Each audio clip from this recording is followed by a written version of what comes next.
Hi guys, and welcome back to my channel. Today we are in a bit of a different spot. You're looking at what is left of my desk and stuff because we are in the middle of packing and my house is just boxes.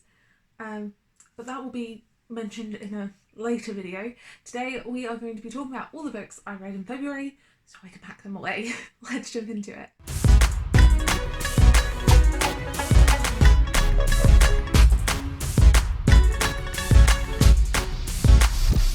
So in February I read 11 books and it was a goal of mine to reread and catch up on the Bone Season series, which I'm happy to say I did. So let's show you the books that I read.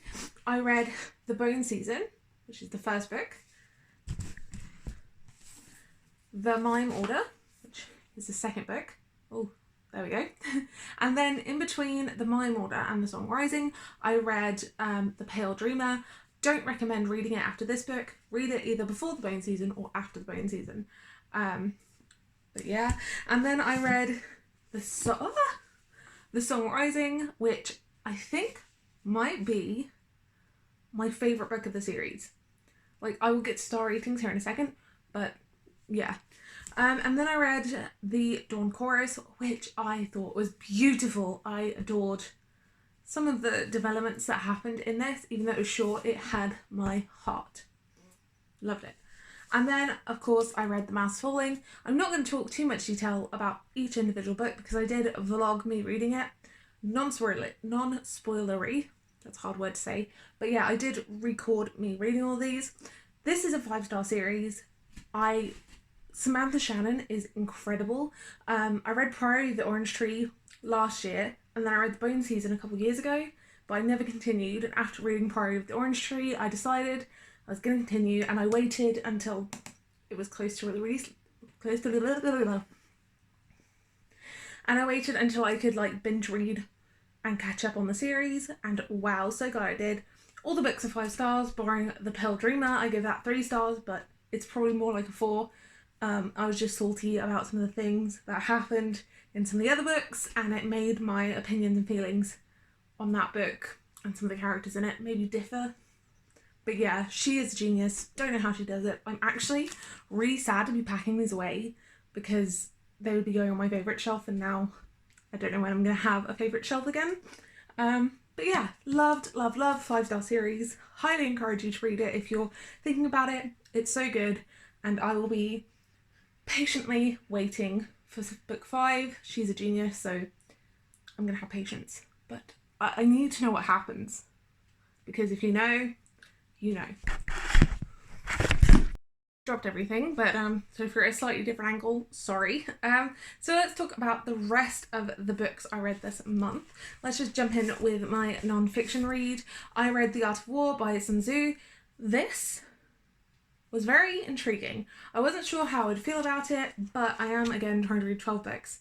12 non-fiction books in 2021, and this was on there because everyone reads it, I guess. It's one of those books that you read, or that like every person should read in their entire life, or that kind of thing, which just read what you like.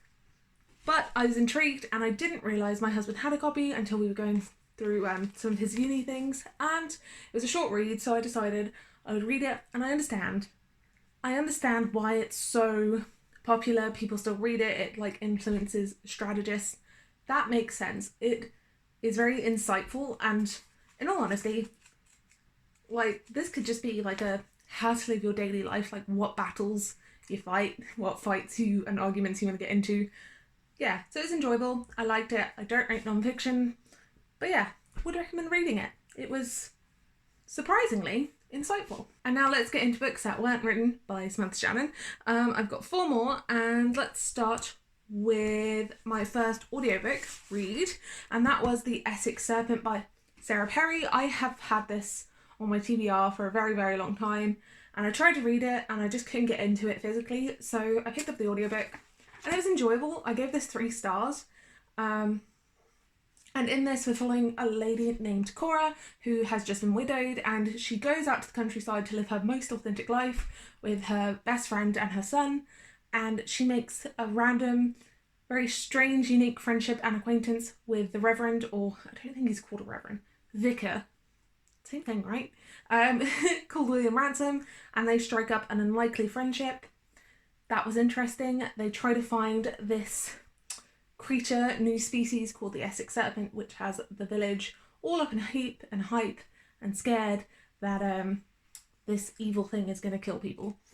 So yeah, at the core of this is not a story about a mythical, fantastical beast. This is a story about friendship.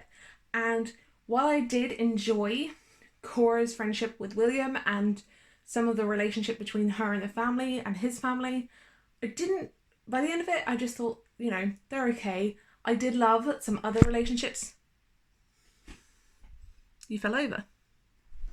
As I was saying, I did really enjoy some of the other relationships, and there is a beautiful bromance in here which I adored, and if it was just following those characters, this would probably be a 4 stars, but something about Cora and William just started to grate on me by the end.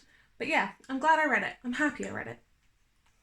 It is one less book on my physical TBR.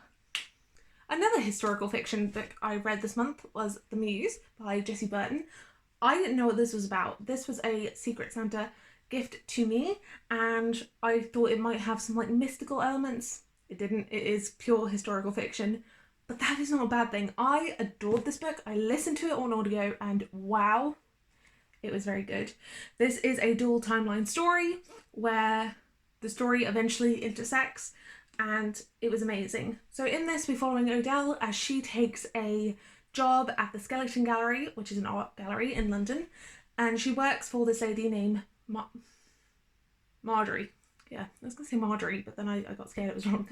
Marjorie Quick, and one day they find this painting, and it's like a world-renowned painting by a world-renowned artist that they don't know much about, and it's very secretive. And then we jump back to 1936 to the mystery surrounding this painting and how these two stories intertwine.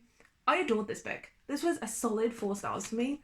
It was so good, and just, I loved it. And can we talk about this cover? It's so pretty. But yeah, I really love this. Highly recommend if you're looking for a historical fiction book to read. It was great, and I'm so happy my Secret Santa sent me this. So good. And then back to another 3-star read. This was the last book I read this month, and this is Little Sister by Isabel Ashdown. And in this, we are following 2 sisters who have been estranged for a while, but make up, and one of the sisters moves in with the other one and her family, and then their baby girl goes missing. And that's all I'm going to say about it. It was good. It was like quick pace. I devoured this in a couple of days, and I couldn't put it down. It was twisty, it was turny, but it wasn't anything shocking, and the ending was a bit weird, but other than that, I did really like it. Will recommend if you're looking for a fast-paced book. But yeah, good thriller. And then finally, the final book is Haruki Murakami's After Dark. Wow. I'm really happy I'm continuing on reading Murakami. This was a 4-star read for me. It was good and weird and sentimental, and I enjoyed it a lot. So this is like a contemporary story meets magical realism. Like it's got spice added to it. And in this, we are following Mari as she's at a diner very late at night eating at Denny's, and she gets called to a hotel to help someone who's been beaten up. And then Mari's beautiful sister Eri is sleeping, but it's not regular sleep, it's a deep sleep, and she hasn't awoken. But when the clock strikes midnight, something dodgy starts to happen with the TV in the room that is unplugged. And that's all the book says. It just says, the midnight hour approaches. In an almost empty diner, Mari sips her coffee and reads a book. But soon her solitude is disturbed. A girl has been beaten up at the Alphaville Hotel and needs Mari's help. Meanwhile, Mari's beautiful sister Eri lies in a deep, heavy sleep that is too perfect, too pure to be normal. It has lasted for 2 months. But tonight, as the digital clock displays midnight, a hint of life flickers across the television screen, even though its plug has been pulled out. Strange nocturnal happenings or a trick of the night.